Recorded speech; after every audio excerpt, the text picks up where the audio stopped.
What do you have to say about the reports that France is not or has refused to give India access to Rafale source codes? हाँ, ये मैं अभी शान से कह ही रहा था अभी थोड़ी देर पहले. आई डोंट नो, जब इतना बड़ा पैसे की डील होगी, जब टेबल पे बैठेंगे, I am sure diplomacy will work. Because जब तक हम अपने वेपन्स उस पर नहीं इंटीग्रेट कर सकते, जो हमारे प्लेटफॉर्म हमने देखा कि बनने में बहुत समय लग रहा है, बट हमारे जो वेपन सिस्टम है वो काफ़ी हद तक अच्छे बन चुके हैं. हमारे अपने वेपन सिस्टम, अभी आपने देखा कि इनका जो स्टॉक है पैट्रियट्स का और मिसाइल्स का, टोमाहॉक मिसाइल्स का, वो डिप्लीट हो गया काफ़ी stock because of this war. And ऐसे ही अगर हम विदेश वाले कंट्रीज पे डिपेंडेंट रहेंगे अपने वेपन्स इंपोर्ट करने के लिए, तो इन एनी कॉन्फ्लिक्ट हमारे को उनके मर्सी पे रहना पड़ेगा. तो the only thing will have to develop, जब तक प्लेटफॉर्म नहीं आते हैं, हमें अपने वेपन सिस्टम्स को खुद बनाना. Because UAE has exited from the Rafale platform. हाँ, जैसे कि नहीं चाहिए. उनका F5 वर्जन था. हाँ. तो जो हम उड़ा रहे हैं वो F3 F4 वर्जन है. बट हमने उनको बोला था कि आप हमें जो लेटेस्ट वर्जन है. Germany is also frustrated with it. उन्होंने उनके पास भी कोई चॉइस नहीं है. फ्रांस के पास, उनके पास 600 रफेल का ऑर्डर है, और उनकी जो बोर्डो में फैक्ट्री है, दे प्रोड्यूस 36 एरोप्लेन्स और 38 aeroplanes per year, 3 per month. अब उनको भी स्केल अप करना है, तो they need to diversify. Like F-35 जो बनते हैं, उनके कंपोनेंट्स 9 कंट्रीज में बनते हैं. 9 कंट्रीज F-35, फिर वो असेंबल होते हैं और अलग अलग जगह असेंबल. ये कंसेप्ट अब रफेल को लगाना पड़ेगा, क्योंकि ये उनको सप्लाई 26 तुम्हारी नेवी ले रही है, 36 और लेने की बात करिए, 114 एयरफोर्स लेगी, तो वो कहाँ डेवलप करेंगे.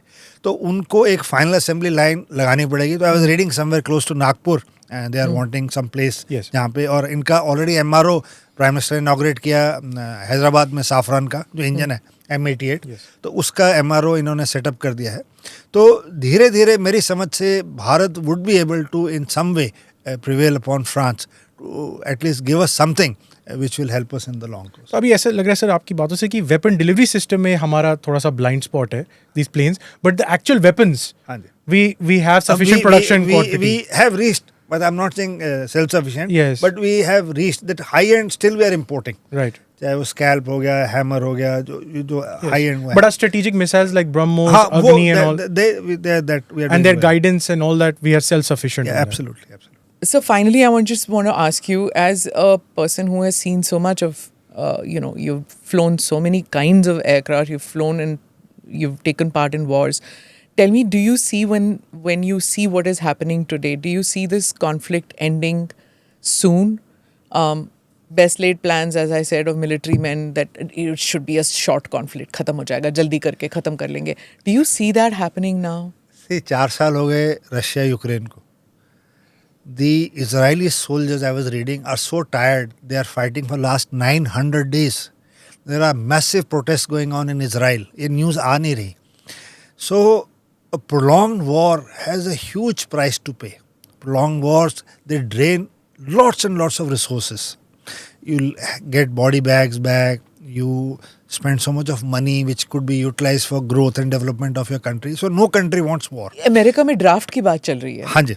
तो अब वो लोग भाग रहे हैं. First time since Vietnam War. France से लोग भाग रहे हैं, क्योंकि अब वो कह रहे हैं कि कॉन्स्क्रिप्शन कराइए, क्योंकि उनको लोग चाहिए लड़ने के लिए. तो अभी धीरे धीरे Europe is also waking up कि हमारे को भी वो है. एंड अमेरिका का जो प्लान है, नॉर्दर्न अमेरिका, वो पूरा ग्रीनलैंड, पूरा hemisphere, they are looking at Cuba. They are looking at the complete area and dominating the South American peninsula. तो ये जो plans हैं, अभी ये pause जरूर लेंगे, because he wants to go back to his public, and उनकी जो statements हैं to say कि हम जीत गए हैं. But इस पूरी story में जो आपने मेरे से पूछा, the red herring or the trump card are Iranians. Because if on the table they find things are not going their way, because they have nothing to lose. The Iranians have lost everything. जो उनके supreme leader हैं, उनके father, wife, बच्चे, भाई सब मर गए हैं. They are just pushed against this thing and they are willing to take it to any land. And जैसे मैंने कहा कि in this warfare, if there is a stalemate, they have won. So अभी जो OIC कंट्रीज़ हैं उसमें मेरी समझ से जो सबसे उभर के निकलेगा वो ईरान है. सारे मुस्लिम कंट्रीज को लगेगा कि we took on the mightiest country their own, including with Israel, and held them.